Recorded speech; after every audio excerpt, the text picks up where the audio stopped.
नमस्कार दोस्तों, स्वागत है आप सभी का पाथफाइंडर पर। नेशनल सिक्योरिटी एक्ट अक्सर सुर्खियों में रहता है और मोस्ट इंपॉर्टेंटली उत्तर प्रदेश की गवर्नमेंट के द्वारा जिस तरीके से इसका जो इम्पोजिशन है वो किया जाता है, उसको लेकर कई सारे सवाल कई बार उठाए गए हैं।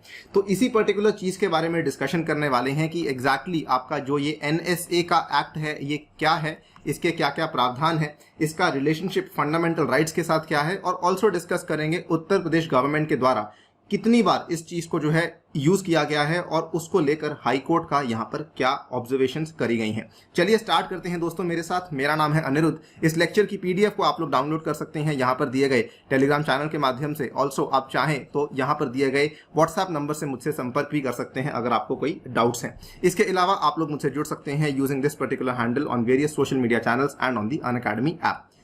Cutting right to the point, national security act basically एक इंडियन पार्लियामेंट के द्वारा पास किया गया सेंट्रल गवर्नमेंट का एक्ट है। इस पर्टिकुलर एक्ट को 1980 में पास किया गया था और ये वाला जो एक्ट है ये पावर देता है दोनों ही केंद्रीय सरकार को और राज्य सरकारों को भी कि वो किसी भी इंसान को डिटेन कर सकती हैं टू प्रिवेंट हिम और her from acting in any manner, किसी भी इस तरह की प्रक्रिया जो कि भारत की सुरक्षा के लिए हानिकारक हो, जो कि भारत के जो बाकी देशों के साथ संबंध है उसको किसी ना किसी तरीके से अफेक्ट करती हो, जो कि पब्लिक ऑर्डर की मेंटेनेंस में हानिकारक हो, यानी कि जो जन व्यवस्था है उसके रख रखाव में किसी प्रकार की बाधा क्रिएट करे, या फिर एसेंशियल सर्विसेज को पब्लिक तक पहुंचाने में किसी प्रकार की प्रॉब्लम क्रिएट करे। अगर कोई ऐसा इंसान है उस केस में उस इंसान को डिटेन किया जा सकता है ना। यहां तक तो कहानी ठीक है, लेकिन जिस इंसान को आप डिटेन कर रहे हैं उसके लिए कई सारी चीजें यहां पर कही गई हैं। इंसान को डिटेन आप कर सकते हैं for up to a period of 12 months without a charge, यानी कि उसके ऊपर बिना किसी चार्ज के उसको 12 महीने तक आप हिरासत में रख सकते हैं।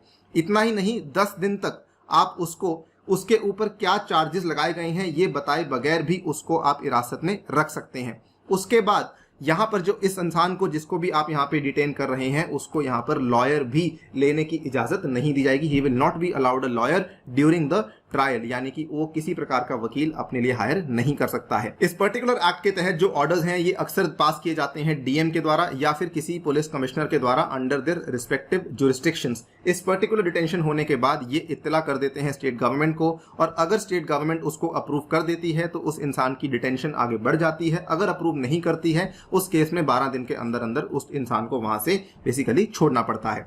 नाउ इसकी जो आलोचना हुई है वो ऑब्वियसली आप लोग समझ चुके होंगे कि हमारा जो फंडामेंटल राइट्स हैं, मौलिक अधिकार दिए गए हैं आर्टिकल नंबर 22 में, जहां पर आपको बताया गया है कि कई सारे अधिकार होते हैं किसी भी इंसान को जिसको कि हिरासत में लिया जाता है। उसमें जो अधिकार आते हैं वो ये होता है कि सबसे पहले तो जिसको भी आप अरेस्ट कर रहे हैं you can not deny the right to consult, and यहाँ पर अगर वो कोई लीगल प्रैक्टिशनर लेना चाहता है तो वो वहां पर हायर उसको कर सकता है। लेकिन NSA के तहत ऐसा कोई भी अधिकार उस इंसान के पास अवेलेबल नहीं है।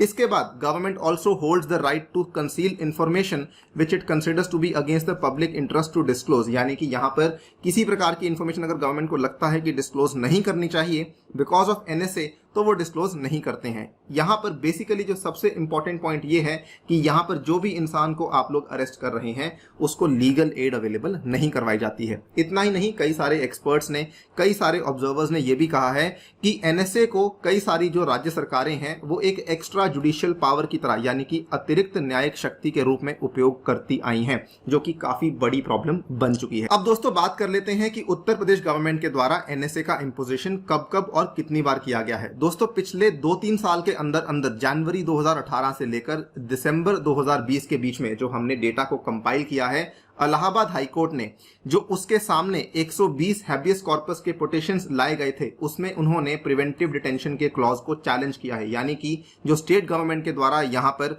अरेस्ट को अप्रूव किया गया था, अलाउ किया गया था, इलाहाबाद हाईकोर्ट ने उन पर्टिकुलर अरेस्ट को चैलेंज किया गया है। उसमें जो 94 डिटेंशंस आई थी उन्होंने सीधा सीधा जो डीएम के द्वारा निकाले गए आदेश हैं उनको क्वॉश कर दिया, and in as many as 32 districts and ordered the release of the detainees. आप यहां पे देख सकते हैं अप्रैल 7 2021 की ये खबर है। 94 out of the 120 orders were quashed. Allahabad high court calls out abuse of NSA in Uttar Pradesh. इसमें मोर इंपॉर्टेंट बात यह है कि जो केसेस आते हैं वो किस कैटेगरी के केसेस आते हैं। दोस्तों कुल मिला के 3 तरह के केसेस सामने आए हैं जो कि अधिकतर रूप से देखने को मिलते हैं। नंबर 1 पे आपको देखने को मिलता है काउ स्लॉटर यानी कि गौ हत्या।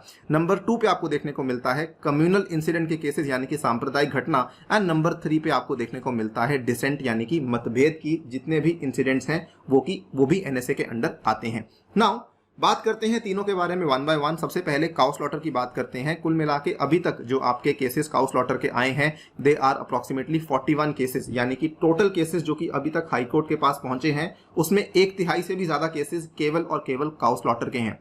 एंड अगर आप देखें इसमें एक पैटर्न देखने को मिला है कि जितने भी यहाँ पे आरोपी हैं वो सारे के सारे अल्पसंख्यक समुदाय को ही बिलोंग करते हैं।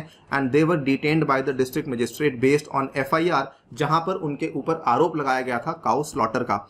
इस केस में हाईकोर्ट के द्वारा क्या किया गया कि 41 में से 30 केसेस में उन्होंने सीधा सीधा क्लैंप डाउन किया यूपी एडमिनिस्ट्रेशन के ऊपर, और साथ में उन्होंने सारे के सारे जो ये ऑर्डर्स थे 30 ऑर्डर्स की बात कर रहा हूं इसको सीधा सीधा रद्द कर दिया। और ये भी कहा कि यहां पर जो आपका पिटिशनर है उसको रिलीज किया जाए।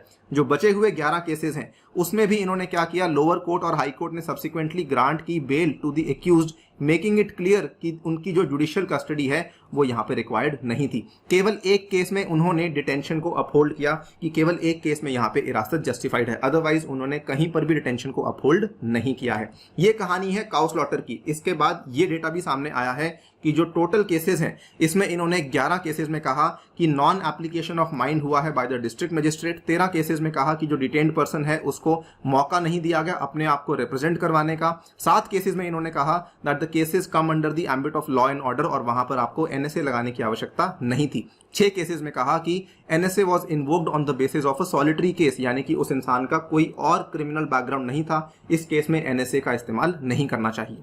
ये कहानी केवल काउ स्लॉटर की है। उसके बाद अगर हम सांप्रदायिक घटनाओं की बात करते हैं, यहां पर भी कई सारे केस सामने आए हैं जिसके हम डिटेल में नहीं जाने वाले हैं, लेकिन इन्होंने 4 केसेस में से 3 केसेस में यूपी की हाईकोर्ट ने कहा, इलाहाबाद हाईकोर्ट ने कहा कि जिन लोगों को यहाँ पे डिटेन किया गया है ना तो उनके यहाँ पे नाम है और ना उनको कोई प्रॉपर स्पेसिफिक रोल दिया गया है, यानी कि आपको यही नहीं मालूम पुलिस को कि अगर आप किसी को अरेस्ट कर रहे हैं तो उसको क्यों अरेस्ट कर रहे हैं और उसका नाम क्या है। ये केसेस आपके सामने हैं, चाहे तो पढ़ सकते हैं। मैं आपके सामने केवल इसका क्रक्स पेश करने वाला हूं। यहां पर हाईकोर्ट ने कहा that even though it was mentioned that a mob of 100 people had gathered, nobody had received any single injury even an abrasion, यानी कि किसी को भी इंसान को यहां पर कोई चोट नहीं आई थी, यहां तक कि किसी को कोई खराश तक नहीं आई थी, तो उस केस में आप यहां पर एनएसए का इस्तेमाल नहीं कर सकते हैं। ये पूरा का पूरा केस 2018 का है, जब डीएम मुजफ्फरनगर ने यहां पे ऑर्डर जारी किए थे कई सारे लोगों को अरेस्ट करवाने के अंडर द एनएसए एक्ट।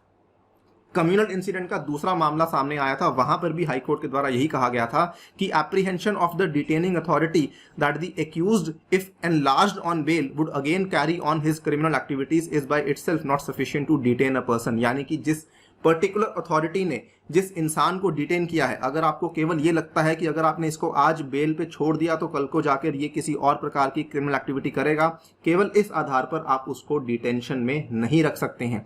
यहां पर भी आप एनएसए का इस्तेमाल नहीं कर सकते हैं। ये कहानी आपके कम्युनल इंसिडेंट्स की है। यहां पर आप देख सकते हैं अगेन अप्रैल 7, 2021 की ये खबर है, citing lack of due process and the glaring gaps in FIR, Allahabad high court struck down 20 of the 20 orders. यहां पर जितने भी ऑर्डर्स पेश किए गए थे कम्युनल इंसिडेंट्स को लेकर, उनको यहां पे स्ट्रक डाउन किया गया था।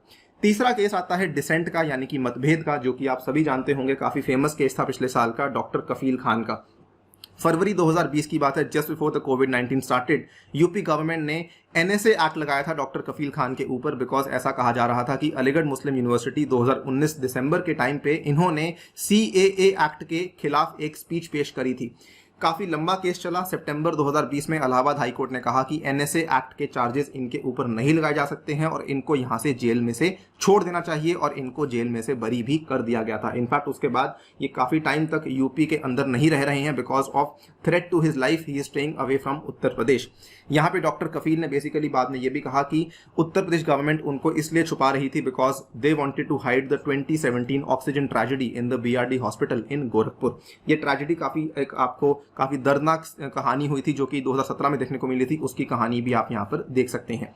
The point I want to convey over here is कि यूपी के द्वारा NSA एक्ट का जो इस्तेमाल है वो अधिकतर केसेस में इन्हीं 3 केसेस में किया गया है, या तो गौ हत्या है, या फिर आपकी सांप्रदायिक घटनाएं हैं, या फिर आपके मतभेद के मामले हैं। नाउ ये सब चीजें जब हम देखते हैं तो हमें लगता है कि NSA का थोड़ा गलत इस्तेमाल हो रहा है, बट ऐसा नहीं है। There is other side to the coin as well. अगर आप देखें जब कोविड-19 की दूसरी लहर आई थी उस टाइम की बात है, NSA का इस्तेमाल कई बार अच्छे कामों के लिए भी किया गया था। योगी ने साफ साफ कहा था कि अगर ऑक्सीजन शॉर्टेज को लेकर कोई यहाँ पर अफवाह फैलाएगा, किसी प्रकार की रूमर फैलाएगा, उसको हम लोग NSA के तहत बुक कर लेंगे। तो ये चीज बिल्कुल सही है। अगर आप ऐसी महामारी के टाइम पे लोगों को गलत खबर पहुंचाएंगे तो वहां पर NSA का आप इस्तेमाल डेफिनेटली कर सकते हैं। इतना ही नहीं, उसी टाइम के आसपास की बात है, योगी सरकार ने यह भी कहा था कि अगर आप रेमडेसिविर, जो कि उस टाइम पे बहुत शॉर्टेज में आ गई थी, अगर आप उसकी ब्लैक मार्केटिंग करेंगे, उस केस में भी आपके ऊपर हम NSA लगा सकते हैं। ये सब केसेस को देख के लगता है कि NSA का इस्तेमाल करना सही है, but at the same time अगर हम देखें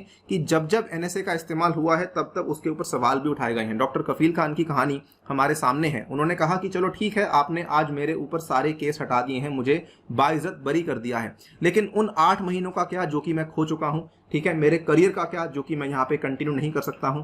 ये सब सवाल भी हमारे सामने आते हैं। तो you obviously have to look at both sides of the coin, तभी जाकर हम क्रिटिकल एनालिसिस कर सकते हैं। बाकी आप अपनी राय हमें कमेंट सेक्शन में दे सकते हैं। दोस्तों फिलहाल के लिए वीडियो में इतना ही। जाने से पहले बताना चाहूंगा, अगर आप लोग अनअकैडमी से UPSC IAS की तैयारी करना चाहते हैं तो कॉम्बो प्राइजेस दोस्तों बढ़ने वाले हैं बहुत ही जल्द। इस महीने में अनअकैडमी एनुअल प्राइस हाइक करने वाली है। Remember to use the code ANIUPSC to get the maximum possible discount and also ये वाले सारे के सारे बेनिफिट्स आपको मिल जाएंगे। इतना ही नहीं, 15 सितंबर यानी कि आने वाले वेडनेसडे से जो लोग 2022 और 23 की तैयारी कर रहे हैं उनके लिए स्पेसिफिक बैचेस को शुरू करवाया जा रहा है, और मेरे द्वारा भी ये सारे के सारे बैचेस आपको अवेलेबल करवा दिए जाएंगे। इसके अलावा कॉम्बैट में हिस्सा लेना बिल्कुल ना भूलें आने वाले रविवार के दिन using the code ANIUPSC। Thank you for listening. Stay tuned and stay safe.